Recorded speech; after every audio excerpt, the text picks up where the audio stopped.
주말씀 소식을 알려드리겠습니다. 주말씀 교회 예배를 시청하는 여러분을 예수님의 이름으로 축복합니다. 12월 25일 금요일 성탄절 예배는 비대면 영상 예배로 대신합니다. 12월 27일 주일 주말씀 교회 당회 및 구역회가 있습니다.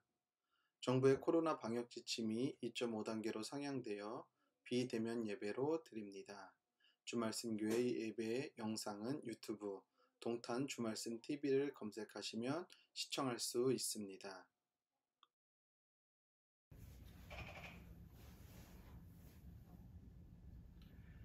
하나님 우리 아버지와 주 예수 그리스도께서 내려주시는 은혜와 평화가 여러분에게 있길 빕니다. 2004년도에 미국에서 개봉한 영화 중에 아이 로봇이라는 영화가 있습니다. 이 영화의 줄거리는 미래의 2035년에 각 가정마다 인공지능형 도우미 로봇들이 한 대씩 다 있게 된다는 거예요. 그래서 AI 로봇이라는 로봇이 전 세계에 상용화 되는데, 그래서 그 도우미 로봇들이 각 가정과 일상생활에서 많은 사람들의 일을 대신한다는 겁니다.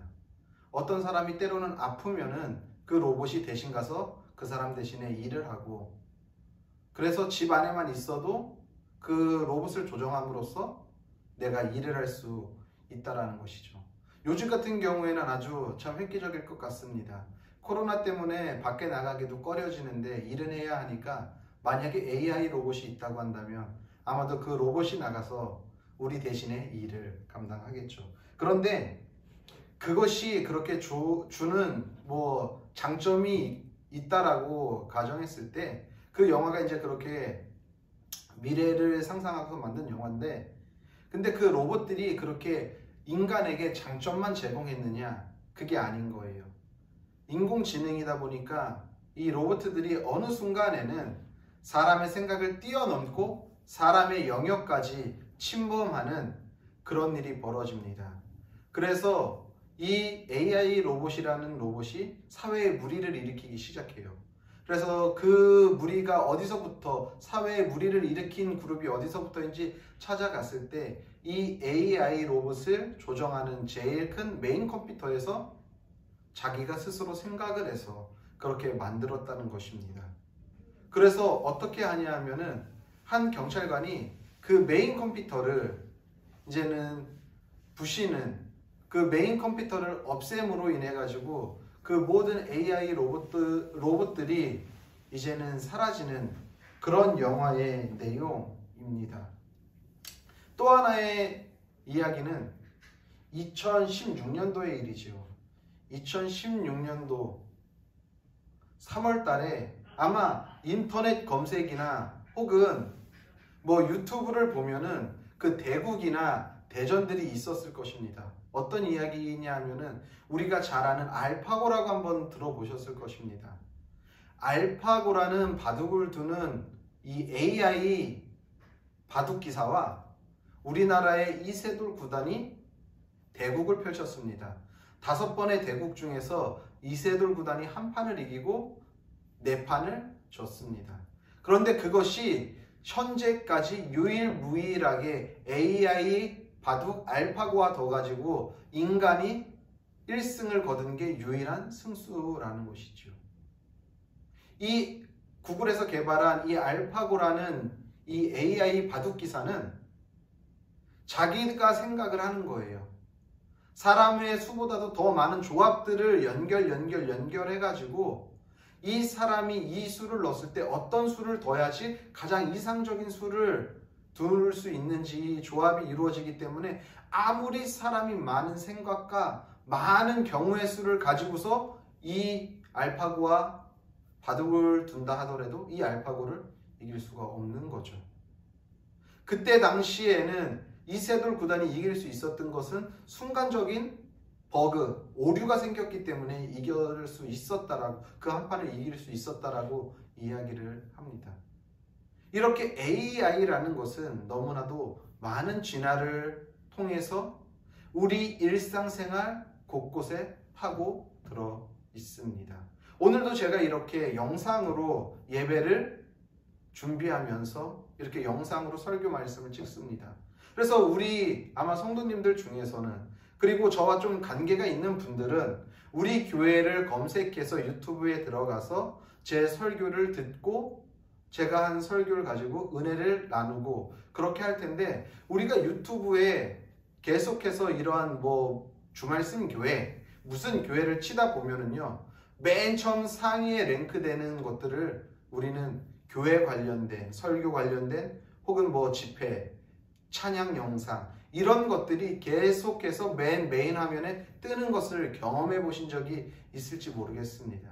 그것도 뭐냐 하면은요, AI라는 것이, 인공지능이 이 사람의 검색 패턴과 이 사람의 보는 영상들의 정보들을 수집해가지고 이 사람이 어떤 것에 관심이 있는지에 맞춰서 그것에 맞춰서 그것을 제일 눈에 잘 띄는 상위로 끌어올리는 작업을 자연스럽게 하는 겁니다.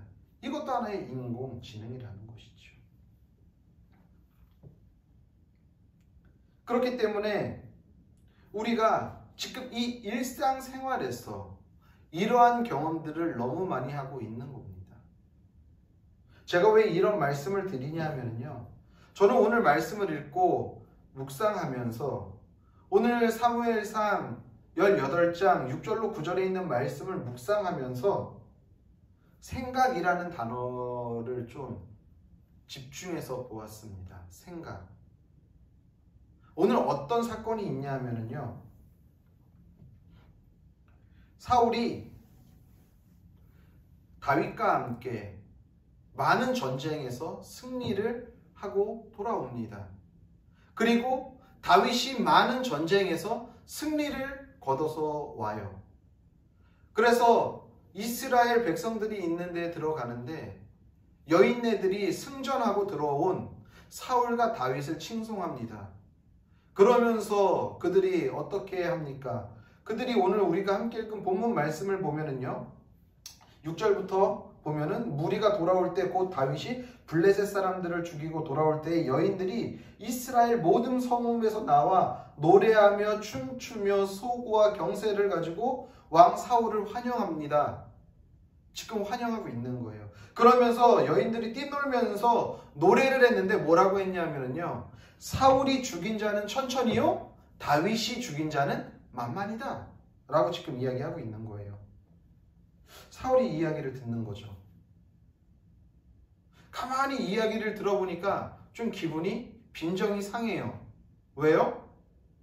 내가 이스라엘의 임금이고 왕인데 내가 죽인 사람은 천천으로 돌리고 다윗이 죽인 사람을 만만으로 돌리니 빈정이 상하는 거예요.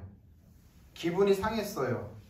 그러니까 사울이 어떻게 합니까? 사울이 그 말에 불쾌하여 심히 노하여 이르되 다윗에게는 만만을 돌리고 내게는 천천을 돌리니 그가 더 얻을 것이 이 나라 말고는 무엇이겠냐? 라고 하면서 그날 그 이후로 다윗의 삶을 주목해 보기 시작했다는 것입니다. 이렇게 지금 사울은 다윗의 한 행동을 곰곰이 생각해 보니까 빈정이 상하고 마음이 힘들어요. 제가 왜 생각이라는 것에 집중했냐 하면은, 지금 제가 앞에서도 계속 말씀드리지만 과학이 발달하고 세상이 변화되기 전에는 이 생각한다라는 영역은 우리 인간의 고유의 영역이었다는 것입니다. 우리 인간들이 가지고 있는 고유한 영역이었어요. 하지만 이 인간의 생각을 계속해서 발전시키다 보니까 어느 순간에 이제 AI라는 인공지능이라는 그 영역까지 이 과학이 들어왔다라는 것이죠. 기술로 중요한 것은 기술로 어떻게 보면 인공지능이 이 생각이 이제는 사람이 생각하고 사람이 구상하는 것을 인공지능이 뛰어넘었어요. 이세돌 9단과 알파고의 대전만 봐도, 대국만 봐도 우리는 알 수 있잖아요. 이미 그 한계는 넘어섰어요. 그럼에도 불구하고 생각이 저는 인간의 고유한 영역이라고 생각합니다.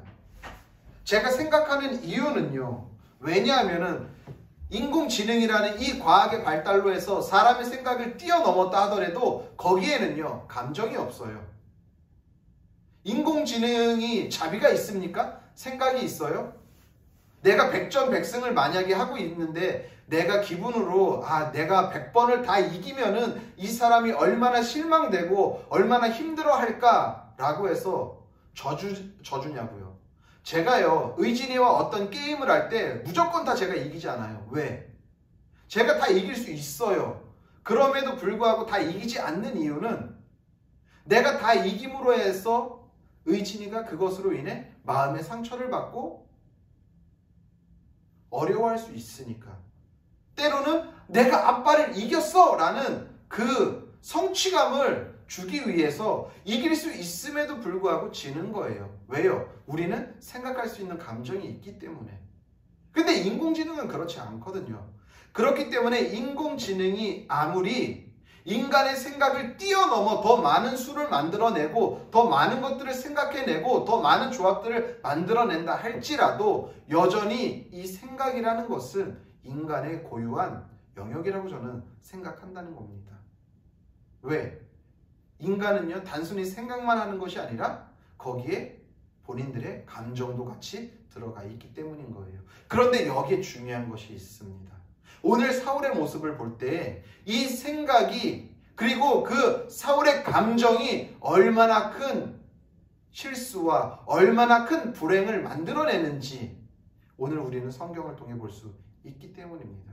그렇기 때문에 생각하는 건 중요해요. 생각은 인간의 고유한 영역이에요. 그런데 그 생각을 어떤 감정을 가지고 어떤 마인드를 가지고 하느냐에 따라서 그 인생은 크게 변화될 수 있다는 것입니다. 여러분들 그런 경험 있으실 거예요. 우리가 어떤 일을 할 때에 깊이 생각을 합니다. 물론 그냥 막 저지르는 경우도 있지만 그렇지 않고 우리가 어떤 일들을 할 때에 깊이 생각을 하죠. 그런데 그 생각할 때에 그 현재의 우리의 감정이 어떠냐에 따라서 그 일을 생각하면 생각할수록 화가 치밀어 오를 때가 있고요. 분이 날 때가 있어요. 근데 또 어떨 때는요. 동일하게 같은 생각을 하는데도 마음이 평안할 때가 있고요. 마음이 안정적일 때가 있어요. 그게 무엇 때문입니까? 그 현재 지금 우리의 감정 때문인 거죠. 사울도 마찬가지예요. 오늘 우리가 함께 읽은 이 사무엘상 18장 6절로 9절에 있는 말씀을 보면은요.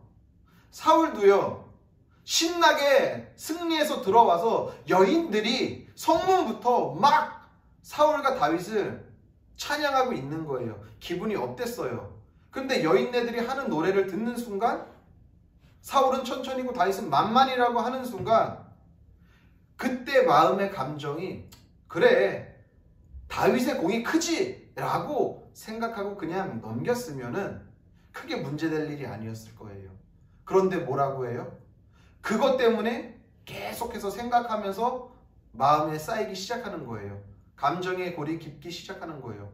그러면서 내가 이스라엘 왕인데 감히 어떻게 다윗에게 만만을 돌려. 그러니까 그것을 계속 생각하다 보니까 어떻게 돼요? 다윗의 행동 하나하나를 주목하게 됐다라는 거죠. 여기서 사울이 죽였다라는 이 1000의 숫자는요. 그냥 많은 수를 의미해요. 정말 1000명만 죽였을까요? 아니에요. 많이 전쟁에 나가서 많은 적군을 죽였다라는 뜻이 있어요. 그런데요. 만만도 많은 숫자를 의미하지만 거기에 한 가지 더 뜻이 있어요. 만만이라는 숫자를 성경에서 사용할 때는요. 우두머리라는 뜻이 있어요. 우두머리라는 뜻이 담겨 있는 거예요. 무슨 말이냐 하면은요. 만만을 죽였다는 표현은요. 우두머리가 되어야지만이 죽일 수 있는 숫자라는 거죠. 그러니까 어떻게 보면 사울이 생각할 때는 이스라엘의 우두머리는 난데 그 우두머리의 영광을 누구한테 돌려? 다윗한테 돌리는 거예요. 생각하니까 괘씸한 거죠. 생각하니까 분이 솟는 거예요. 그러니까 다윗의 삶을, 다윗의 행동 하나하나를 주목하는 거예요. 여기서 주목하다라는 뜻은요, 그의 행동 하나하나를 세심히 관찰하다라는 뜻이거든요. 왜 세심히 관찰할까요? 꼬트머리 잡아야 하잖아요. 그냥 이유 없이 다윗을 내쫓을 수가 없잖아요. 뭐래도 꼬투리라도 하나 잡아야지, 명분이라도 세워야지, 그래야지 다윗을 쳐내기에 수월하잖아요. 그러니까 주목하는 거예요. 작은 거 실수 하나라도 내가 발견해서 너를 올가맬 거야 라는 마음이 거기에 담겨 있는 거죠. 세 번역으로 오늘 말씀을 보면은요, 다윗을 불쾌하게 여겨 사울이 노했다라고 본문에서 이야기하고 있습니다. 저는 이 부분에 좀 집중해 봤어요. 말씀의 흐름상 보면은 기분 나쁠 수 있을 것 같아요. 그쵸? 우리가 만약에 사울 같아도 여인네들이 그렇게 말하면 솔직히 좀 기분 상하지 않을까요? 속상할 수 있을 것 같아요. 언짢을 수 있을 것 같습니다. 적어도 그 순간의 감정은 그럴 수 있어요. 그런데 중요한 것은 이 감정을 그 순간에 그랬으면 거기서 털고서 말았어야 하는데 이 감정을 어떻게 해요? 계속 사울은 마음에 품고 있는 거예요. 그러니까 다윗의 삶 하나하나를 어떻게 해요? 주목하게 되는 거예요.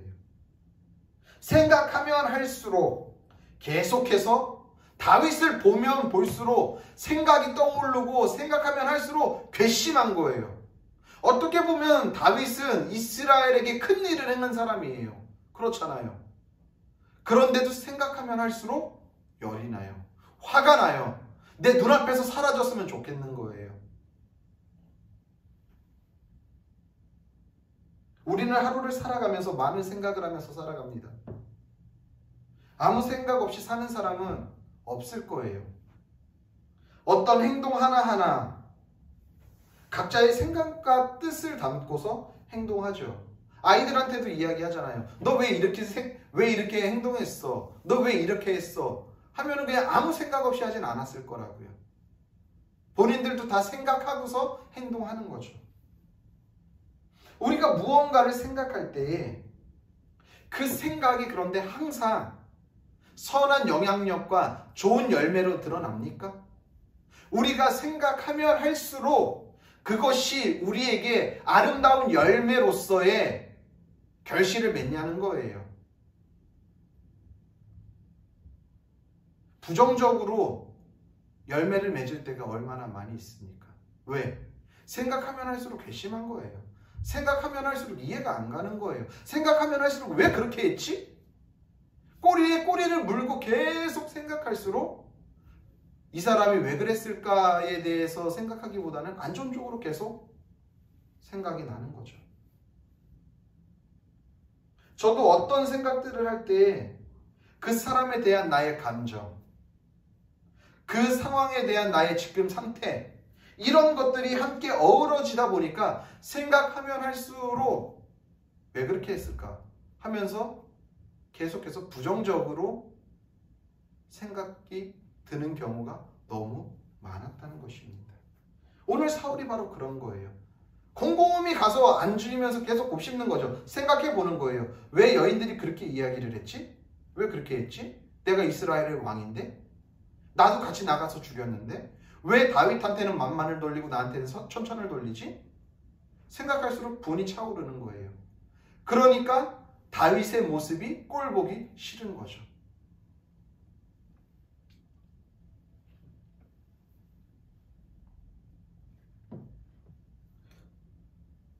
어떻게 보면 뭐 저의 장점이라고 말할 수도 있는 것 같은데, 저는 좀 어떤 일들을 금방금방 잊는 그런 좀 성격인 것 같아요.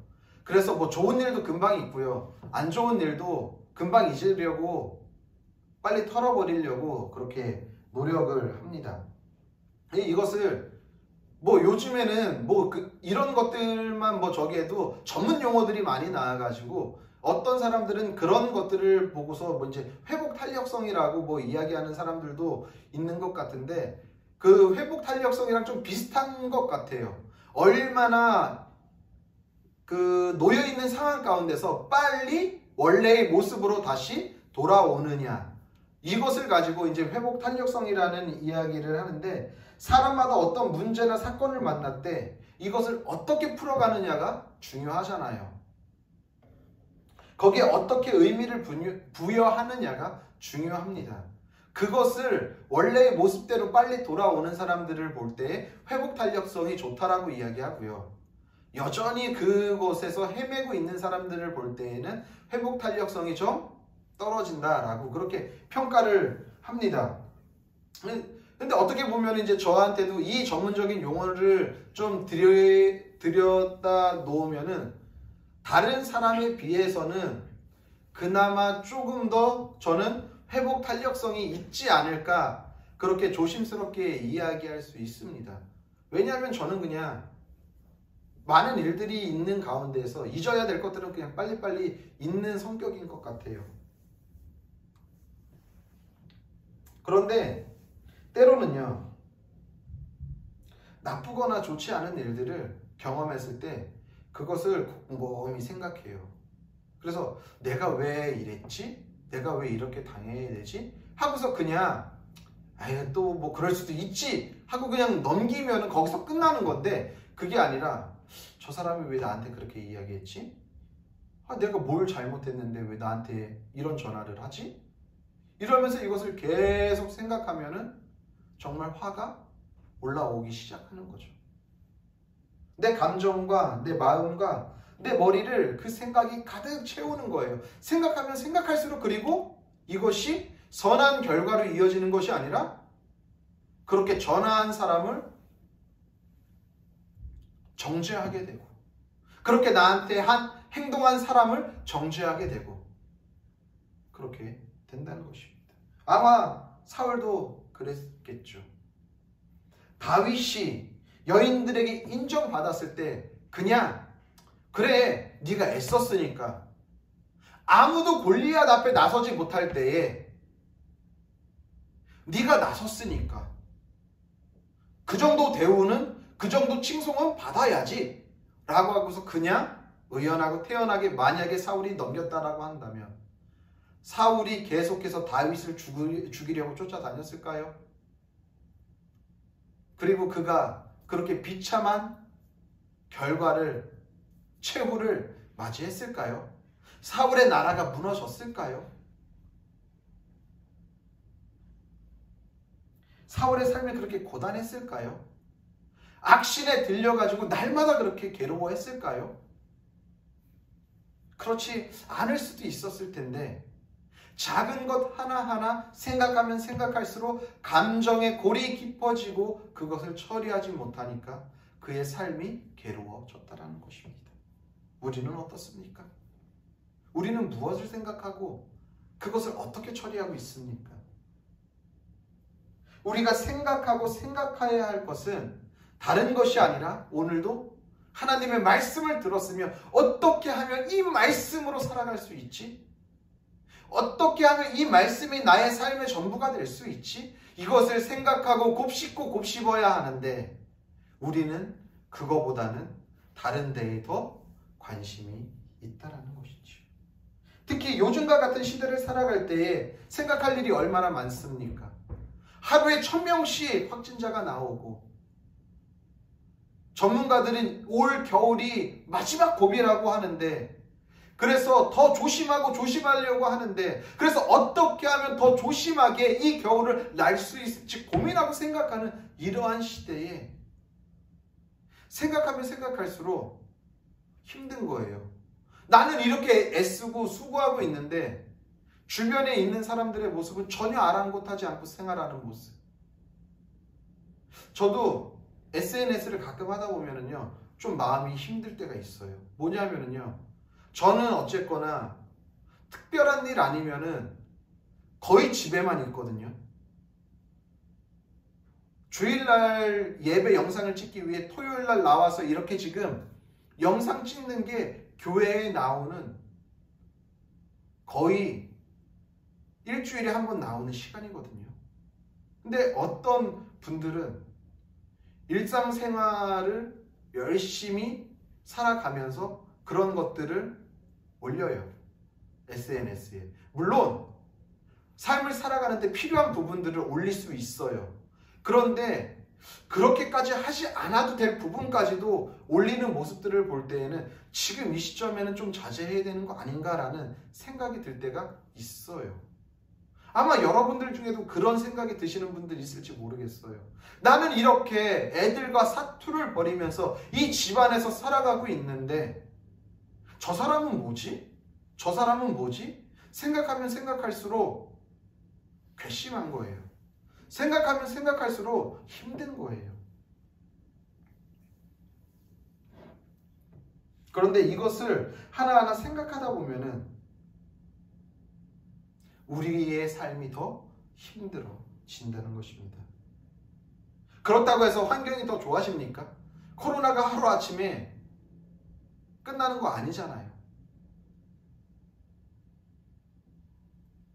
환경이, 상황이 그렇게 생각하고 누군가를 그렇게 이야기한다고 해서 상황과 환경이 변하는 거라고 한다면 그럴지 모르겠지만 그렇지 않고 오히려 우리들의 생각과 삶까지도 더 강팍해지는데 이럴 때일수록 우리가 이 생각의 전환을 해야 한다는 것입니다. 그럴 때일수록 하나님의 말씀을 더 생각하고 더 묵상하고 하나님의 말씀을 더 붙잡아야 한다는 것입니다.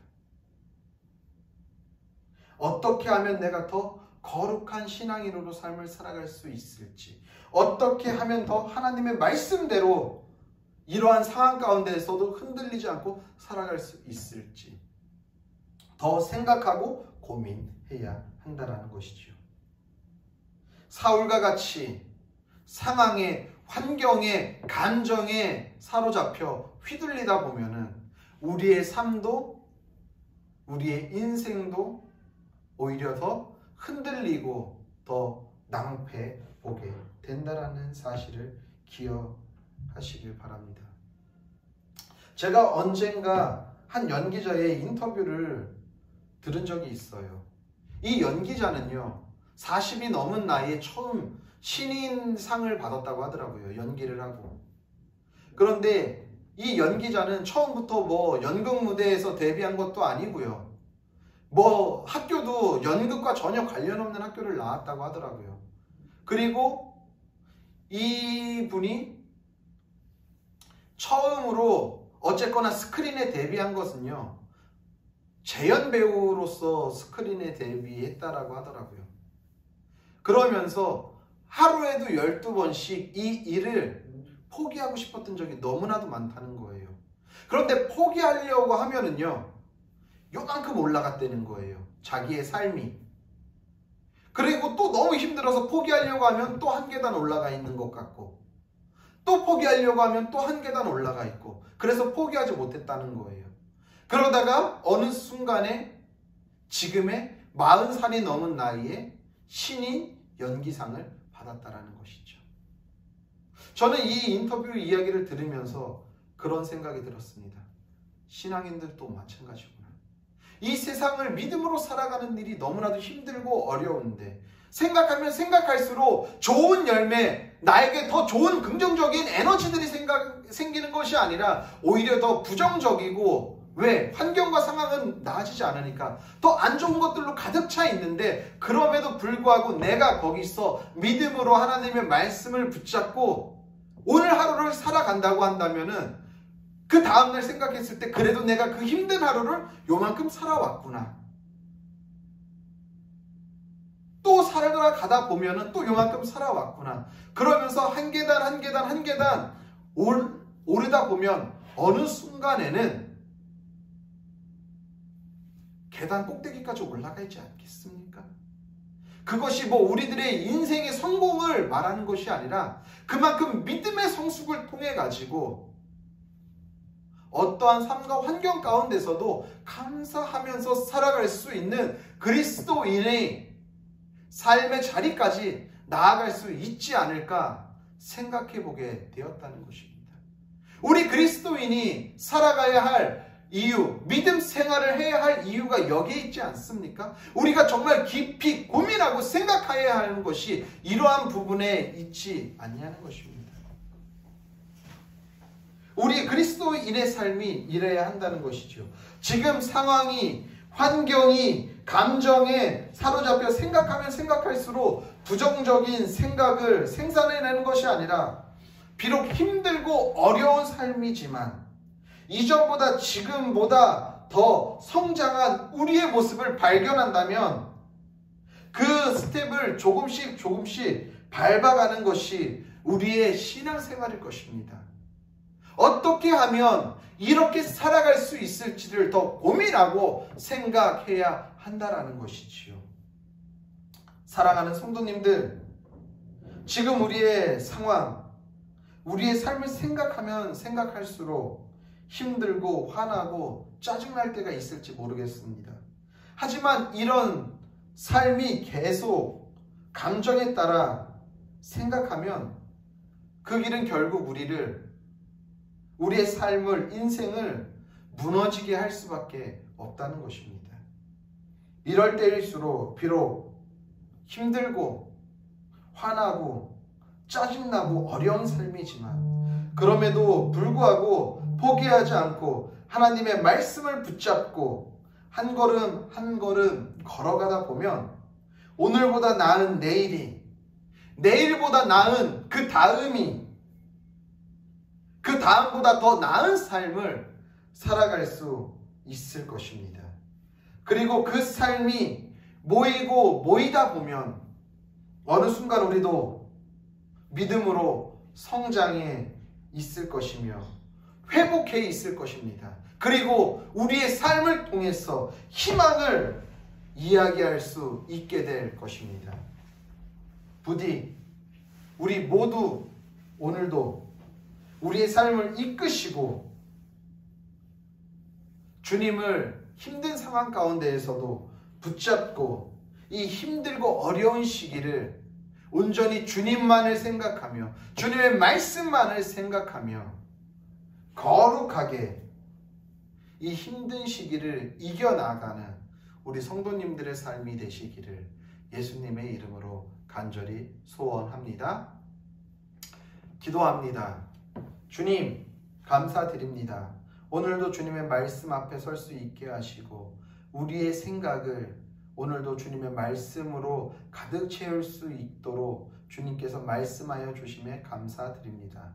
오늘도 우리의 삶이 세상의 생각들로 가득 차여서 그것을 생각하면 생각할수록 화나고 짜증나고 힘든 상황으로 계속해서 우리의 삶을 몰아넣는 것이 아니라 오늘도 말씀 앞에 섬으로 인해 그리고 주님의 말씀을 깊이 생각하고 묵상함으로 인해 우리의 삶이 한 걸음 한 걸음 한 스텝 한 스텝 더 성장해 나아갈 수 있도록 주님께서 우리의 삶을 인도하여 주옵소서.